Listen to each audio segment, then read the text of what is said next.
Hi, this is Michelle Stimpson for BlackChristianReads.com, coming to you with a vlog post. I know I'm so excited. I don't even know how to act right now, y'all. What I'm going to do today, I think the last time I posted, I shared with you some ideas for books that I want to write in the future. But I thought it might be important this month to share some ideas that will never be written by me because these are books that, for whatever reason, are not going to see the light. And I wanted to share it for a couple different reasons. For writers, I wanted you to know that you don't need to be married to everything that you write. Some things that you write are just for you. Some things that you write are kind of preparation for other things. One of the characters in my book, I met him in the ladies' room. I had her for another book, but because I used her for this book, now that whole book right there is just not going to work. Book A, she's now in like book B. So things like that happen. So that's something that I wanted to share with writers, but also for readers, to know that sometimes authors have to really think through what's going to work and what's not going to work. And we also have to think through this idea that this is art, and sometimes it is imperfect, and sometimes um, we're thinking about things, but it's not necessarily happening on paper.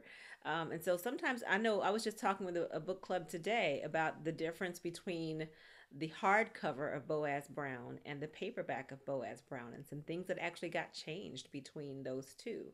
Partly because of the fact that my walk as a believer changed between version one and version two, and even version three, quite honestly, that I published when I got my rights back to that book. The story is still the same. Don't worry, you have not missed out anything on anything, if you've read a different version. But I think it's interesting to think through the art of the things that you read and the things that you write. So I just have three things in mind, books that I know are just not going to happen. My very first book that I ever wrote was a book called The Bratty Bunch, and it was kind of named after the Brady Bunch. And I wrote it when I was in eighth grade. It was my very first complete. It probably would have been, probably actually was a short story, but in my mind, because I had written it in this 80-page spiral that I got for school that was supposed to be used for math class, but I guess I just wanted to use it for something else. And so I wrote this story about a family, and they were a blended family actually. The mother and the father both had three kids, just like the Brady Bunch. So that's probably not going to work right there. But the story was told from the perspective of a teenage girl who was about the same age that I was when I wrote the book, maybe 13 or 14. But she had a crush on her stepbrother, who was 18, and he wasn't even thinking about her. And so it kind of hurt her feelings a little bit. And I'm glad he wasn't thinking about her. But that story, at the end of the day, when I look back and read it, it just was not a good story. It just wasn't very good. The writing wasn't good. It was the writing of an eighth grader. It wasn't necessarily something that could be published at that time. But I tell you what it taught me. It taught me that I could actually complete a project, an artsy project at that. And so for you, if you have something that you've tried, and maybe you've got 17 chapter ones, well, if you can write 17 chapter ones, you probably can write a whole novel. And so think about it that way. Don't think about it that you keep starting and you don't ever finish something. If you put it all together, you actually have what it takes. So that's my first thought. The second book is actually untitled. It was a book that I was writing when I was teaching, and I just honestly didn't have time to write a book when I was teaching. I mean, teaching, when I taught it, it was all consuming, and I enjoyed teaching, but I couldn't do that and other things at the same time. And so one of the lessons out of that, quite honestly, for me and to share with you, is that if you've got a really demanding job right now and you're in grad school and your kids are 2 and 3 years old, and I don't know, all the other stuff that could be going on. Maybe you're taking care of a parent right now, an aging parent. Maybe it's just not your season to write the book or the play or whatever it is that you've got on your heart to do. I mean, there are certain times where you just need to sit down somewhere and take care of the two or three things that are top priority. And, your gifts are going to be there when the season comes. So that's the first thing. But this particular book was about a woman whose husband was cheating on her. And so she ran to her sister's house to stay there for whatever reason. And right about the time that I started writing that book, Victoria Christopher Murray's Temptation came out. And I thought, well, I don't want to write that book all over again. At this point, I'm kind of feeling like the cheating husband has been overdone. So I probably won't ever do that book. I mean, there are lots of other reasons that people's marriages um, go through drama. So I think I'll probably leave that to the other people who want to write about it, maybe from a different perspective. I'm not saying you can't write about it or shouldn't write about it. But that's the second book. The third book was a book called Greener Grass, and it was a young adult novel. It actually probably would have been a novella, in all honesty. Oh, the other book, the Untitled book, I never finished that, by the way.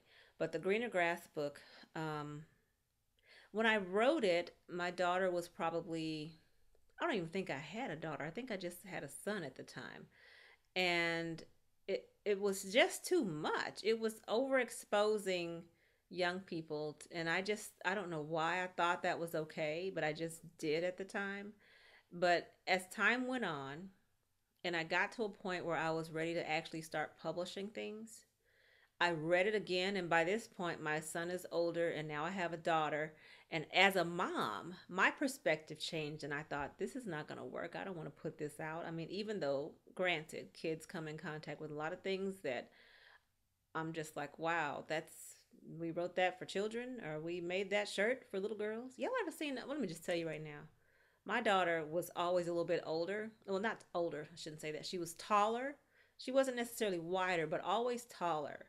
And so we had to shop in the different, by the time she was 10, we probably were shopping in the junior section because she was so tall.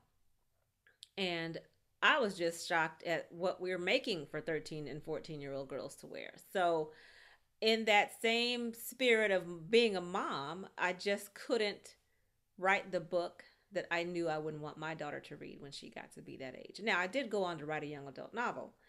It is entitled Trouble in My Way, and it features a 16-year-old girl, a 16-year-old girl. And when people ask me, my daughter's 12, should I let her read it? I go, no, wait till she gets to be about 14 years old or so, because I think that's when it's appropriate. Although, you know your child and you know what your child can read. I don't know what you do with your child, but that's just my recommendation as the author. Anyway, I just wanted to share that with you because I think it's important that for as much as those of us write, push things out into the world for people to see, there are many things that the public will never see, for reasons that may be moral. Maybe our morals won't let us. Maybe somebody else kind of beat us to the punch on it, and maybe we have to go back to the drawing board and change a subplot or change something else about it. I know my first novel is about an interracial romance, and at the same time that my novel came out, a movie came out about the same thing. And so I think some of the interest that was there to make it into a play or into a movie kind of dwindled because there was something already out. But writers are people too. Art is art, and I just encourage you to read the things that encourage you, write things that encourage you and that will encourage somebody else, or do whatever it is that the Lord has put on your heart, and know that when the season is here and you're prayed up and you're ready to roll, everything is going to work out well for you. That's the promise that we've been given in the Word anyway. Romans 8 and 28, that all things work together for the good of those who love the Lord and are called according to his purpose. And I believe that's who you are. And I speak that into your life right now. If it's something that you're still trying to figure out where you are, I just speak that into your life as one who will receive this word, that you do love him because he loves you so much, right? So receive that. Receive that verse as your own. Receive your calling. Walk in it. Own it. And be what he's called you to be. I pray that you will enjoy the works that my sisters and I continue to write, that God is glorified with them, and that they will be a blessing to you.